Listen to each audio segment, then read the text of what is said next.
প্রাতকালে মানুষকে প্রণাম জানিয়ে শুরু করছি আজকের অনুষ্ঠান সৌভাগ্যের সন্ধানে।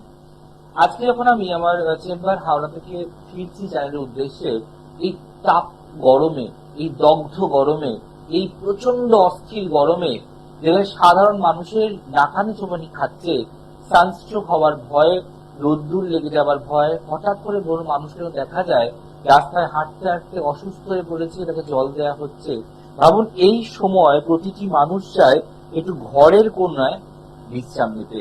যেটা ডাক্তাররা বলছে যে, বা বিভিন্ন রকমের অভিজ্ঞতা বা সম্পন্ন মানুষরা বলছে যে সকাল 11টা থেকে বিকেল 4টে অব্দি বাইরে না বেরোতে। এটা তাদের একটা মতামত বা তাদের একটা সাজেশন। কিন্তু ভাবুন, যদি আপনার কাজটাই এমন হয় যে আপনাকে বেরাতেই হবে, তাহলে আপনার সংসারটা পরের দিন আর চলবে না, অচল হয়ে যাবেন। ভাবুন, যদি আপনার কাজটাই এমন হয় আপনাকে সেই বাইক করে ঘুরে ঘুরে ঘুরে ঘুরে কাজ করতেই হবে। আপনার পরিবারের সেই মানুষটি, যে মানুষটি নিজের কথা না ভেবে পরিবারের সকলের উদ্দেশ্যে অন্য সংস্থানের জন্য রোজগারের তাগিদে, জীবিকা অর্জনের তাগিদে বাইরে বেরিয়ে পড়ছে। এখানে অনেক মানুষ ঠান্ডা ঘরে এসি হাওয়ায় বসে লাঞ্চ করছে। হয়তো আপনার প্রিয়জন সকালে সেই রুটি আর তরকারি রাস্তার কোনো এক কোণে দাঁড়িয়ে খাচ্ছে, শুধুমাত্র তার সময়টা বদলানোর জন্য, ভালো সময় আসার জন্য। আমরা প্রতিটি মানুষ যখন কষ্ট করি, প্রথম জীবনে লড়াই করি, ভাগ্যের সঙ্গে যুদ্ধ করে যাই, শুধু একটাই কারণ, যাতে আমি পরবর্তী সময় একটু আরাম পাই, সাকসেস পাই। আজকে আপনি লড়াই করে, যুদ্ধ করে, পড়াশোনা করে ভালো চাকরি পান, গভর্নমেন্ট সার্ভিস, তাহলে আপনার কি হবে? পরবর্তী সময়টা আরামে কাটবে, পেনশন পাবেন, বাড়ি বসে থাকবেন, আয়ের অভাব হবে না। কিন্তু আজকে কথাটা কেন বলছি? কারণ আমি যখন আসছি আমার নিজস্ব এসি গাড়িতে, যখন কাজ দিয়ে দেখছি জানালার বাইরে বহু মানুষ গরমে কষ্ট করছে, অনেকে গরমে বসবাস করছে, অনেকে বাইক নিয়ে ছুটে বেড়াচ্ছে এক স্থান থেকে অন্য স্থানে, বা রাস্তার ধারে একজন বাইকের উপরে খাবার রেখে টিফিন করছে, হয়তো দুপুর 12টার লাঞ্চটা বিকেল 4টে-5টায় করছে। ভাবো তো তাদের লাইফটা কি। আজকের দিনের জন্য জ্যোতিষশাস্ত্র এতটা অথেন্টিক, তন্ত্রশাস্ত্র এতটা অথেন্টিক যে আমরা বলি না যে আপনার টাইম আয়েগা। ইয়েস, হয়তো জ্যোতিষশাস্ত্র বা তন্ত্রশাস্ত্রের সঠিক সমন্বয় মিলিতে প্রতিকার করা যায়, তাহলে সত্যি আপনার টাইম আয়েগা। এবং অবশ্যই আমি আমাকে যদি বিচার করি, তো আমার নিজের টাইমও ফিরেছে, এবং যেখানে আমি ছিলাম তার থেকে শতগুণ ভালো আছে আমি আছি, শুধুমাত্র আমার কষ্ট, আমার পরিশ্রম, আপনাদের ভালোবাসা আর ঈশ্বর আল্লাহর দুয়ায়। তো আজকে এমন এক বিষয়ে আলোচনা করব যাদের মানুষটার জন্য আপনাদের বাড়ি বসে চিন্তা হয়, দুপুরে এই গরমে, যারা টিভিতে বলছে, যে খবরে বলছে বাইরে বেরাবেন না, বাইরে বেরাবেন না, বাট বেরাতেই হয়েছে। আজকে বলবো তাদের জন্য যারা প্রত্যেক দিনের লড়াইতে ময়দানে নামছেন কিন্তু সফলতা পাচ্ছেন না। আপনি প্রচুর ছুটছেন, খাচ্ছেন, লড়াই করছেন, এই তপ্ত গরমে দেশ থেকে কলকাতায় আসছেন ট্রেনেতে, প্রচন্ড গরমে কষ্ট হচ্ছে, কিন্তু আপনার সময় বদলাচ্ছে না, পরিবর্তন হচ্ছে না। আজকে তাদের জন্য প্রয়োজনীয় টোটকাটা আমি দেব, যেটা আপনি কোনো কাজের জন্য সোনাকেও ছুটছেন, সেই সোনা মাটি হয়ে যাচ্ছে, আপনার হওয়া কাজ আটকে যাচ্ছে, আপনি কোনোভাবে পরিশ্রম করে উন্নতি করতে পারছেন না, আপনার জীবনের সময় বদলাচ্ছেই না। যেমন ছিলেন 5 বছর আগে, আজও আছেন তেমন, আর 5 বছর পরে তেমনই থাকবেন, সেটা হতে দেওয়া যায় না বা দেব না। তার জন্য আজকের অনুষ্ঠান সৌভাগ্যের সন্ধানে। দেখুন, আমি ছিলাম, আমি আছি, আমি থাকবো। কিছু কিছু ক্ষেত্রে আমাকে অফ করতে হয় বিভিন্ন বিশেষ কারণে, সুবিধা অসুবিধায়, রোগ জ্বালায় হতো, কারণ বন্ধ করতে হয়। কিন্তু ভাববেন না যে আমার মাথা বন্ধ হয়ে যাবে, ভাববেন না আমার ফ্যান ফ্লাওয়ার্স বন্ধ হয়ে যাবে, ভাববেন না যে আমার পরিস্থিতি বন্ধ হয়ে যাবে, ভাববেন না যে আমার চেম্বার বন্ধ হয়ে যাবে। কারণ আমি ছিলাম, আমি আছি, আমি আপনার জন্যই ভাবছি।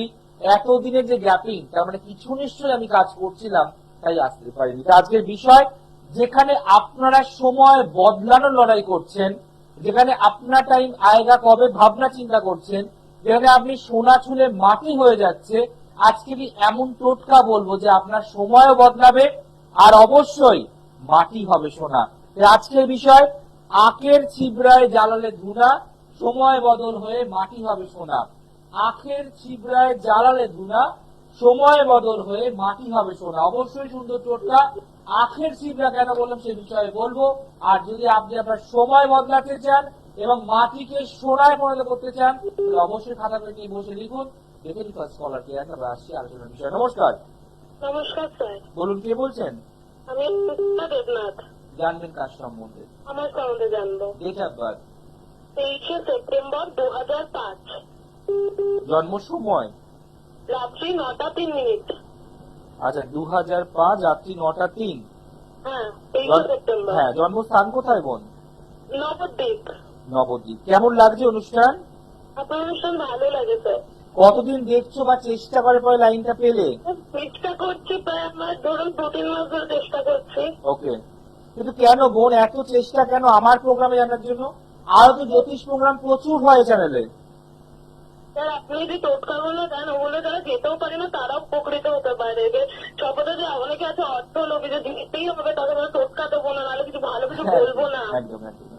এবার আজকে যে বিষয়টা ভাবো বোন আলোচনা করছি, আমাদের প্রত্যেকটি ঘরেই আমাদের মেন হেড সদস্য যারা বাইরে না বেরোলে, রোজগার না করলে আমাদের মুখে অন্ন উঠবে না। তারা তো এই গরমেতেও তো বেরাচ্ছে। হ্যাঁ স্যার, আমার বাবাই তো বেরোচ্ছে। তাহলে আজকে যখন টিভিতে বলছে 12টা থেকে 4টে অব্দি বাড়ির বাইরে বেরাবেন না, প্রবল সতর্কতা, এই কথাটা কি বাবার শুনলে চলবে? না। ইয়েস, তো আজকে যে তোমাদের ঘরের কথা, তোমাদের কষ্টের কথা এই যে আলোচনা করছি, আর অন্য কোনো যদি প্রোগ্রামে আলোচনা করে শোনো না, এগুলো তো শুনি না। সবাই তো বলে শুধু কি বলবো, গ্রহ খারাপ, অমুক খারাপ, অ্যাক্সিডেন্ট হবে, বিয়ে হবে না, আমার কাছে আসুন। আর সেখানে একটা বাস্তবিক চিত্র আমি তুলে ধরছি।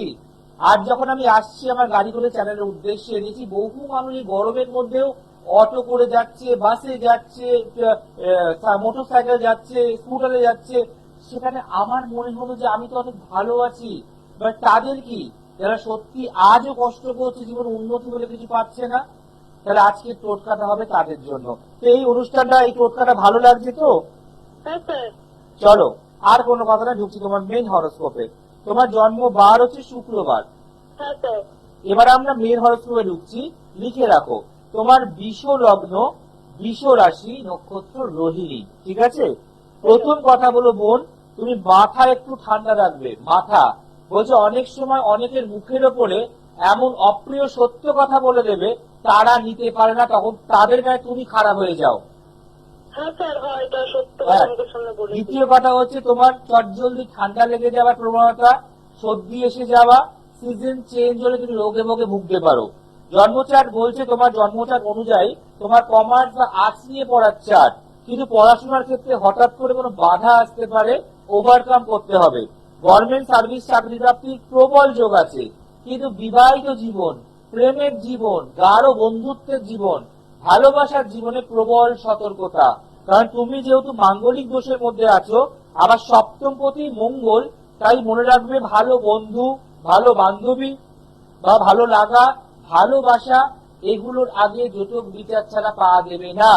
বাড়ির বাস্তু একদম ভালো নয়, আয়ের থেকে বেশি ব্যয় হয়ে যায়, সেভিংস কোনোভাবেই হতে দেয় না, এবং বাড়িতে টুকটাক টুকটাক রোগ জ্বালা লেগেই থাকে। তাই তো হয় না? একদম ভালো না। এছাড়া তোমার পঞ্চম ঘরে রবি কেতু, বৃহস্পতি কেতু, বুধ কেতু, একসাথে 3টে ভালো প্ল্যানেটের কেতু বসে গেছে। তোমার পঞ্চম ঘরে রবি আছে, বৃহস্পতি আছে, বুধও আছে, 3টে সুপার পাওয়ার প্ল্যানেট। তার সাথে কি ঢুকে গেল? কেতু। যার ফলে তুমি দেখবে কোনো কাজে তোমার মনস্থির হয় না, একটা কাজ করতে করতে মাথাটা ফাটলো অন্য কাজের দিকে চলে যায়। তাই তো হয়? এছাড়া খাটে বসে পড়তে পড়তে বা কোনো কিছু কাজ করতে শুয়ে পড়া, অলসতা, যাচ্ছি উঠছি একটু পরে ভালো লাগছে না, এটা হওয়া। এবং জন্মচার্ট বলছে তোমার কিন্তু মাথার যন্ত্রণা, চোখের প্রবলেম এবং পিরিয়ডস এর কোনো গন্ডগোল হতে পারে, এগুলো ডাক্তার দেখাতে বলবো। বোঝা গেল? কি আছে? মাথার যন্ত্রণা আছে, পিরিয়ডের প্রবলেম আছে। আচ্ছা, এগুলো কি তুমি আমাকে বলেছো বোন? না না না। এবং মনে হয় পঞ্চম ঘরে, যেটা বারবার বলছি, রবি বৃহস্পতি বুধের সঙ্গে কেতু বসে যাওয়া মানে কর্মের জায়গায় ডেভেলপমেন্ট পেতে দেবে না, মানসিক শান্তি পেতে দেবে না, অল্পতেই খিটখিটে স্বভাবের হয়ে যাবে, অল্পতেই মাথা গরম হয়ে যাবে, অল্পতেই বাড়িতে দুটো কথা বলে ফেলবে, তারপরে তোমার মনে হবে আমি মনে বেশি বলে ফেললাম। এরকম রিয়েলাইজ করো তো? একদম। এবং পঞ্চম ঘরটা প্রোটেকশন দরকার, নাহলে যে রবি বৃহস্পতি বুধ আছে, মানে 1 গামলা দুধ আছে, তার মধ্যে 1 ফোঁটা লেবুর রস করলে কি হয়? ইয়েস, তাই তোমার ভাগ্যটাও ছাড়ার মতো হয়ে যাবে। কারণ বৃহস্পতি বুধ রবি আছে ভালো আছে, সেখানে কেতুটা ঢুকলো, ও সব গ্রহকে ডাউন করে দেবে। তাই এটার প্রতিকার খুব দরকার। এবং তোমার এখন চলছে রাহুর দশা, 2034 সাল অব্দি চলবে। আর শনির অন্তর্দশা। একটু কাউকে দেখাও। তুমি কোন জায়গা থেকে ফোন করছো বোন? বেলঘরিয়া। বেলঘরে পারলে একবার ব্যারাকপুর বা শোভাবাজার বা শিয়ালদায় একবার যোগাযোগ করো। তুমি এখন কি পড়াশোনা করছো শেয়ার করো। আমি আমি এবার উচ্চ মাধ্যমিক দিলাম। আমি তো সায়েন্স নিয়ে পড়েছি, আর আমার জয়েন্ট দিলাম এবছর। র্যাঙ্ক এসছে? আমি জানি না, এখনো রেজাল্ট বেরোয়নি তো। দেখো র্যাঙ্ক পাবে না, র্যাঙ্ক তোমার ডাউন যাবে। কারণ এখানে বলছে কমার্স বা আর্টস নিয়ে পড়ার চার্ট, সায়েন্স নিয়ে পড়লেও মাঝে মাঝে ভয় ভীতি লেগেই থাকে, হবে কি হবে না, পারবো কি পারবো না, এটা একটা লেগেই থাকবে। অতএব এই জায়গাটাকে আরো ডেভেলপমেন্ট করার জন্য পঞ্চম ঘরটাকে বারবার বলছি কারোর সঙ্গে যোগাযোগ করো। মানে লাইফে কি হবে, কষ্ট স্ট্রাগল লড়াই করে যাবে, রেজাল্ট কিছু পাবে না। বলতে পারছি? হ্যাঁ স্যার। সব কথা মিললো না? মিললো না? হ্যাঁ স্যার, মিলেছে। এই প্রোগ্রামটা পরে বাবা মাকে একবার টিভি দেখাবে, ইউটিউবে দেখাবে। ঠিক আছে। মা কি অনুষ্ঠান দেখছেন? হ্যাঁ, মা অনুষ্ঠান দেখছে। মাকে বলবো একটু ভালো কারোর সঙ্গে যোগাযোগ করতে, যার কাছেই যাবে অন্তত সেই জ্যোতিষ যেন শিক্ষিত হয়, এটা মনে রাখবে। ঠিক আছে, এগুলোকে কাটিয়ে নাও, তাহলে তোমার জায়গাটা আরো তাড়াতাড়ি ক্লিয়ার হবে। বলে গভর্নমেন্ট সার্ভিস চাকরি প্রাপ্তির যোগ আছে, এটাও মাথায় রেখো। ঠিক আছে, খুব ভালো থেকো। ঠিক আছে। দেখুন এই যে বোনটি ফোন করলো, যা বললাম বলে সব মিলে গেল। পিরিয়ডস এর প্রবলেম বললাম এটা আছে, মাথার যন্ত্রণা বললো আছে। আচ্ছা ভাবুন, এই যে ছোট ছোট সমস্যা বা রোগ, যেগুলো দেহের সমস্যা, ব্যাধি, এগুলো কি জ্যোতিষ জানতে পারে? পারে। যদি জ্যোতিষের ভালো পড়াশোনা থাকে, দক্ষ থাকে এবং সে গভীরে ঢুকতে পারে, তাহলেই পারবে। তো আজকে যে বিষয়ে ছিলাম, যেখানে আপনি চাইছেন যে আপনার সময় বদল হোক, জীবনে বদলটা কিন্তু খুব ইম্পর্টেন্ট, জীবনে চেঞ্জিংটা খুব ইম্পর্টেন্ট। না হলে আপনার পরিবর্তনটা কি হলো আপনি বুঝতে পারবেন না। দেখুন, পরিবর্তনের জন্য 5 বছর অন্তর ভোট হয়, পরিবর্তনের জন্য 1 মাস 2 মাস 4 মাস অন্তর ঋতু পরিবর্তন হয়। পরিবর্তনটা মানুষের জীবনে, প্রকৃতির জীবনে প্রয়োজনীয়তা রয়েছে। বা যদি আপনি দিনের পর দিন, মাসের পর মাস, বছরের প্রোগ্রাম দেখে যান, কোথাও না যান, তাহলে পরিবর্তনটা কি করে লক্ষ্য করতে পারবেন? নমস্কার। নমস্কার স্যার, আমি পুরুলিয়া থেকে কথা বলছি। জানবে কার সম্বন্ধে? কার সম্বন্ধে? ভাইয়ের সম্বন্ধে। ভাই? হ্যাঁ। আচ্ছা, ভাইয়ের নাম বলো। Soumen Sarkar. Date of birth? 19 May 2008। জন্ম সময় বলো। বিকেল 4:40। জন্মস্থান কোথায়? পুরুলিয়া। কেমন লাগে অনুষ্ঠান? কারণ স্যার, আমি 4 বছর ধরে আপনার অনুষ্ঠান দেখছি, প্রতিদিনই ট্রাই করি, কিন্তু পাহি না স্যার। আজকে আপনার কৃপায়, মাতার কৃপায়। না না না না, আমার কৃপায় বা তার কৃপায় নয়, তোমার দয়ায়, তোমার কৃপায়। কারণ তুমি এক নাগারে ট্রাই করছো লাইনে কথা বলার জন্য। আমাদের পাশে একজন প্রতিবেশী আপনার কাছে গিয়েছিল Okay. চাকরির জন্য। হ্যাঁ, এখন স্যার ব্যাংকে, গভর্নমেন্ট ব্যাংকে সার্ভিস করছে। বাহ, গুড নিউজ দিলে, থ্যাংক ইউ সো মাচ। মনে রাখবে, যদি আমরা কোনো কিছু পাওয়ার জন্য মরিয়া হয়ে উঠি, পেতেই হবে, তাহলে স্বয়ং ভগবানও আমাদের পাইয়ে দেয় ভালোবাসার টানে। চলো, তোমার ভাইয়ের জন্মবার সোমবার। হ্যাঁ হ্যাঁ। আচ্ছা, এই যে তোমার প্রতিবেশী আমার চেম্বারে এসে আমায় দেখিয়ে প্রতিকার করে গভর্নমেন্ট সার্ভিস ব্যাংকে চাকরি পেল, তুমি যে বলছো, তো তার কাছ থেকে কি আমার নাম জানা? হ্যাঁ, তার কাছ থেকে আপনার নাম জানান। না, সে তোমায় বলেছে তুই অনুষ্ঠান দেখ, তুই বুঝতে পারবি দাদা কতটা ভালো হ্যাঁ। কি বাজে, ভালো কি বাজে। হ্যাঁ। চলো, তোমার হচ্ছে ভাইয়ের তুলা লগ্ন, তুলা রাশি, নক্ষত্র বিশাখা। ঠিক আছে। আচ্ছা, এবার আমরা মেন হরোস্কোপে ঢুকবো। তার আগে দুটো কথা তোমাকে জিজ্ঞাসা করব। প্রথম কথা হচ্ছে, বাড়িতে কোনো বন্ধ ঘড়ি, কোনো কৌটো, কোনো ডিব্বা বা ঢাকনা ছাড়া এগুলো কিন্তু রাখা যাবে না। আচ্ছা। বা পুরনো কোনো সাইকেল ভেঙে পড়ে আছে, লোহার কোনো পাইপ পড়ে আছে, এগুলো রাখলে বাস্তু প্রবলেম হতে পারে। তো এগুলোকে আমি বেচেই দিতে বলবো, বিক্রি করতে বলবো। তো তোমার বাড়িতে কি এমন কোনো জিনিস আছে?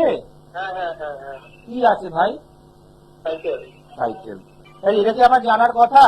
হ্যাঁ। না না। দ্বিতীয় কথা হচ্ছে, ভাইয়ের ক্ষেত্রে যে তুমি প্রশ্ন করছো, দুটো কথা বলবো। এক হচ্ছে, ভাইকে কন্ট্রোল করতে হবে। জন্মচার্ট বলছে ভাই খুব ওয়েল ট্যালেন্টেড, বুদ্ধি আছে, কিন্তু চঞ্চল, অস্থির, ছটপটে, যার ফলে ও কোনো কাজ কন্টিনিউয়াসলি করতে পারে না। হ্যাঁ হ্যাঁ। ও যদি ধৈর্য ধরে 8 ঘন্টা বসে, ও হাফ বই মুখস্থ করতে পারে, কিন্তু সেই পড়ার প্রতি ও সেই ন্যাক নেই। খাটে বসে পড়তে পড়তে শুয়ে পড়া, মোবাইলের প্রতি অ্যাট্রাকশন বেড়ে যাওয়া এবং সব কথাতে ওভার কনফিডেন্স, পারবো, হয়ে গেছে, দেখে নিবি, বেশি বকিস না, তারপরে রেজাল্ট মনের মতো আসবে না। ঠিক আছে, জন্মচার বলছে এই চার্টের ক্ষেত্রে সায়েন্স বা কমার্স নিয়ে পড়ার চার্ট, ডেভেলপমেন্টের জায়গা প্রচুর আছে, কিন্তু যেহেতু বুধ এবং রবি লগ্নের অষ্টম ঘরে বসে আছে, তাই মনে রাখবে, বারবার বলছি, সঠিক বুদ্ধি সঠিক জায়গায় অ্যাপ্লাই হয় না, কোনো কিছু ভুল করার পরে মনে হয় ভুল হয়ে গেছে।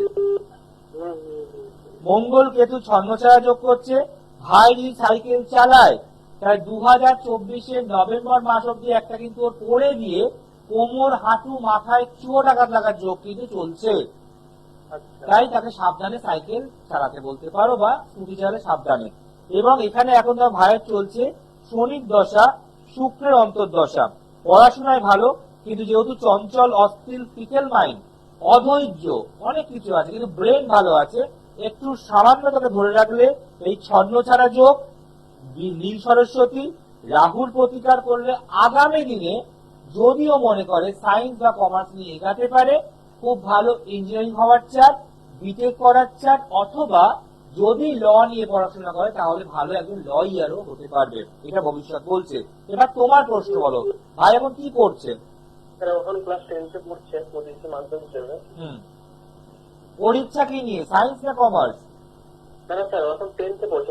ওর ইচ্ছাটা কি নিয়ে? ইচ্ছা তো তৈরি করতে হবে। হ্যাঁ, ওর সায়েন্স নিয়ে পড়ার ইচ্ছা। হ্যাঁ, মাধ্যমিকে ভালো রেজাল্টটা না করতে পারলে, সায়েন্সের মার্কস না পেলে কি সায়েন্সটাও পাবে না? তাহলে আমি কালকে কি করবো আজকে ভাবি, তাহলে কাজটা কালকে সম্পন্ন হবে, হ্যাঁ কি না? হ্যাঁ, তাই বললাম, ইচ্ছা শক্তি আনতে হবে। এবং ভাই এই জন্মচারের নেগেটিভিটির প্রতিকার করেছো? না। আমি কি করে পাবে ভাই? পড়াশোনাতে ভীষণ অমনোযোগী, কনসেন্ট্রেশন নেই, ও ফোন দেখে, ফোন দাও হাতে। হ্যাঁ হ্যাঁ, আমার পার্সোনাল মোবাইল আছে। ইয়েস, তাহলে ওই জন্য তো বললাম ফোনে অ্যাট্রাকশনটা বাড়তে পারে, মানে ফোনটাই ও ধর্ম কর্ম, শোয়া বসা সব ফোন। হ্যাঁ তাই। এগুলোর যদি রেমেডিয়াল সাপোর্ট না হয় তাহলে 4 বছর কেন 40 বছর গেল কোনো উন্নতি করতে পারবে না। আমি আজকেই বললাম না, তুমি যদি প্ল্যানিং না করো জীবনে প্রতিষ্ঠা পাবে না, প্রতিকার না করো সাকসেস পাবে না। আর কি প্রশ্ন? আর কিছু না, ধন্যবাদ স্যার। ভালো থেকো। ধন্যবাদটা আমায় দেবে না, ধন্যবাদ আমি সেদিন নেবো, তুমি সঠিক জায়গায় দেখাবে, প্রতিকার পড়াবে, ভাইকে মানুষ ও মানুষ তৈরি করবে। দেখুন, জ্যোতিষ প্রোগ্রাম শুধু জানার জন্য নয়, যে ভাইকে 4 বছর চেষ্টা করছে, আমি শুনে আনন্দ পেলাম, আনন্দিতও হলাম। 4 বছরটা কি কম নাকি? আজকে 4 বছরের মধ্যে পুরুলিয়া থেকে তোমার পাশের বাড়ি বলে দাদা এসেছিল, ব্যাংকে চাকরি পেয়ে গেছে, তারপরও তোমার মনে হলো না যে একবার ভাইটাকে নিয়ে আমি যাই? দেখুন, আজকের দিনে মনে রাখবেন, দূর আর দূরে নয়, অচেনা আসছে না। তাই আপনাকে যদি মনে হয় দূর, কিচ্ছু দূর নয়, কলকাতায় তো আপনাকে আসতেই হবে। কারণ যদি আপনি আপনার লোকাল ডাক্তার দেখিয়ে সেটা রোগ না সারে, তাহলে কি আপনি বাড়িতেই বসে থাকবেন? না কলকাতার ডাক্তার দেখাবেন, নাকি ব্যাঙ্গালোর যাবেন, নাকি ভেলোর যাবেন?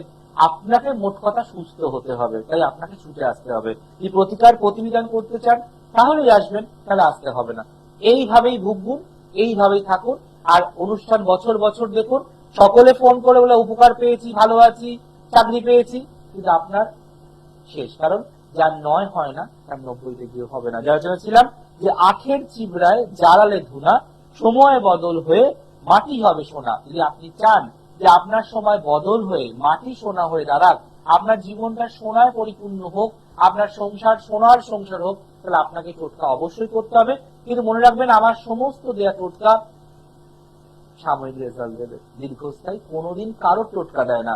দীর্ঘস্থায়ী প্রতিকার পেতে গেলে আপনাকে সরাসরি আমার কাছে আসতে হবে, বা আপনার যাকে ভালো লাগে তার কাছে যেতে হবে, প্রতিকার করতে হবে, আর ভালো থাকতে হবে। প্রত্যেকটি মানুষকে আমাদের ভালো থাকতে হবে। যদি আমার বাবা দিন থেকে রাত অব্দি কষ্ট করে, এই গরমে, তপ্ত রোদে, বৃষ্টিতে, বর্ষায় বেরিয়ে আসে আমাদের মুখে অন্ন জোগানোর জন্য, তাহলে আমাদের কর্তব্য প্রতিকার করে একটা ভালো লাইফস্টাইল তৈরি করা, ভালো চাকরি পাওয়া, যাতে বার্ধক্য বয়সে বাবা মাকে আর কষ্ট ভোগ করতে না হয়। যারা চাইছেন ইমিডিয়েট যোগাযোগ করুন, যারা মনে করছেন তারা বাড়িতে বসে অনুষ্ঠান দেখুন। আজকে আলোচনার বিষয় ছিল আখের ছিলা কেন বলে ইক্ষুরাজ। আমরা বলি যে আমরা সব সময় জানি যে আখকে সমস্ত পুজোতে দেওয়া হয়, এবং আমরা যে ছট পূজা বলি, যেটা সূর্যদেব পুজো হয়, ছট মাইয়া, তাকেও কিন্তু আখ দিয়ে পুজো করা হয়। এবং দেখবেন দুর্গাপুজোর সময় গোটা আখ কিন্তু লাগে, আখ বলিদান করা হয়। তাই ইক্ষু হচ্ছে আমাদের একটি এমন দ্রব্য, যে দ্রব্য সর্বকাজে, সর্বযজ্ঞে, সর্বপূজায় এবং বিশেষ করে ছট পূজাতেও ব্যবহৃত করা হয়। তাই আখ 12 মাস পাবেন। আখের রস এখন সব জায়গায় আমরা খাচ্ছি, তো সেখানে আখের ছিবড়া আপনাকে নিয়ে আসতে হবে, চেয়ে আনবেন বা টাকা দিয়ে আনবেন। তো আপনি এক ব্যাগ আখের ছিবড়া এনে ঘরেতে রেখে দিন, তাকে একটা মাদুর বিছিয়ে রোদেতে কটকটে করে শুকিয়ে নিন। শুকানোর পর প্রত্যেক রবিবার ধুনোচির মধ্যে, অর্থাৎ যে ধুনোচিটা হয় তার মধ্যে আখের ছোবড়া দিন, আর তার মধ্যে ধুনো এবং কর্পূর মিশ্রিত একটু দিয়ে তাকে জ্বালান। যখন সেটা জ্বলবে তখন যে মন্ত্র জপ করবেন 38 বার যেন বলছি মন্ত্র। এখানে কেউ আছেন? নমস্কার। নমস্কার, পশ্চিম মেদিনীপুর থেকে বলতেছি। জানবেন কার সম্বন্ধে? ভাইয়ের সম্বন্ধে। ভাইয়ের নাম, ডেট অফ বার্থ তাড়াতাড়ি বলো বোন। সুনীল মহাপাত্র, আর ডেট অফ বার্থ হচ্ছে 13/7/1991, জন্ম সময় বলো। সকাল 9:30। জন্মস্থান হচ্ছে পশ্চিম মিদনাপুর। হুম। পশ্চিমে কোথায়? কেরানীতলা? হ্যাঁ, মেদিনীপুর হাসপাতাল। আচ্ছা, চলো। তোমার ভাইয়ের জন্মবার শনিবার, হ্যাঁ তাই তো? হ্যাঁ হ্যাঁ। আচ্ছা, সিংহ লগ্ন, কর্কট রাশি, নক্ষত্র পুষ্যা। ঠিক আছে। প্রথম কথা, মাথা গরম, রাগ, তেজ, জেদ মারাত্মক। কারোর কথা শুনতে চাইবে না, যেটা নিজে মনে করবে ঠিক সেই মতোই ও চলার চেষ্টা করে, তাই তো? হুম। এছাড়া বিবাহিত জীবন শুভ নয়। বিয়ের সেক্টরে দুটো সমস্যা। এক হচ্ছে ভালোবাসা কেটে যাবে, ভালো পাত্রী পাবে না, মনের মতো সম্বন্ধ আসবে না, একটা বিয়ে একটা টালমাটাল চলতে পারে, এটা একটা সমস্যা। আর একটা মাঙ্গলিক প্রবলেম হয়, হঠাৎ করে বিয়ে হয়ে গেল, তারপরে সংসার অশান্তি, ঝগড়া, ঝামেলা, বাড়ির থেকে দূরে নিয়ে যাবে, স্বার্থপর বউ, এগুলো দুটো ডেফিনেশন। তাই মাঙ্গলিক দোষটা আমি ইমিডিয়েট কাটাতে বলবো না। বিয়ের সেক্টরে মারাত্মক বাধা পাবে। কর্মজীবনের ক্ষেত্রে কোনো উন্নতি নেই। ব্যবসা করার চাট, কাল সর্পযোগ, শনি ভঙ্গ, যার ফলে ভাইয়ের সব কাজে বাধা। হঠাৎ করে বদ বন্ধু জুটবে, হঠাৎ করে কোনো বাজে সঙ্গতে পড়তে পারে, টাকা পয়সা হাতে রাখে না, জলের মতো খরচা করে ফেলবে। বলো এবার সমস্যাটা কি, বলো তাড়াতাড়ি। ওই বিবাহিত জীবন যেটা বললেন পিছনেরটা, হঠাৎ করে বিয়ে হয়েছে, কিন্তু ওই বিবাহিত জীবনে প্রচুর সমস্যা। তাহলে আমি তো বিয়ে নিয়ে শুরু করলাম, দুটো ভাগও বললাম। তাহলে সেকেন্ড পার্টটা চলছে, বিয়ের পর অশান্তি, ঝগড়া, মারামারি, এবং এর থেকে থানা পুলিশ পর্যন্ত হবে। তাই এটাকে বাড়ি বসে আর জ্যোতিষের থেকে জেনে লাভ নেই, এটার ওষুধ থাকে। তাহলে নালে থানা পুলিশে চলে গেলে, পাড়ার গ্রাম পঞ্চায়েত, লোকাল পলিটিশিয়ান গেলে, টাকা পয়সার খরচা, ধ্বংস, সম্মান নষ্ট সব হবে। তাই পারলে একটু কারোর সঙ্গে ইমিডিয়েট যোগাযোগ করো, এটাকে কাটিয়ে দেওয়া যায়। খুব ভালো থেকো।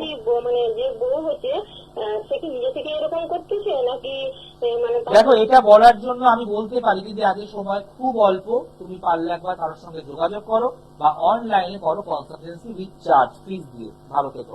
আজকে সময় কম বলে বেশি কথা বলা যাবে না, কিন্তু মনে রাখবেন যে মন্ত্র ছিল লাস্টের বলার কথা, সেটা হচ্ছে সং হ্রিং ইক্ষু রাজায় নমঃ। সং দন্তে স অনুস্বর, সং হ্রিং হয়রাফলা দীর্ঘ অনুস্বর হ্রিং ইক্ষু রাজায় নমঃ। এই মন্ত্রটা আপনি 38 বার রোজ জপ করবেন, আর শুধুমাত্র রবিবার দিন করে আখের ছিবড়ায় কর্পূর আর ধুনো মিশিয়ে জ্বালাবেন, সব ঘরে দেখাবেন, আর নিজের সময় বদলানোর কথা বলবেন। দেখুন, ইক্ষু রাজা, আখের দেবতা, সূর্য দেবতা, ছট দেবতা আপনার মনস্কামনা অবশ্যই পূর্ণ করবে। মিস কল ইউটিউব যান, দেখুন আজকের ডেট এবং জয়পরাশর, দেখুন সুন্দর টোটকা। আখের ছিবড়ায় জ্বালালে ধুনা, সময় বদল হয়ে মাটি হবে সোনা। ভালো থাকুন, নমস্কার। দূর আর দূরে নেই অচেনা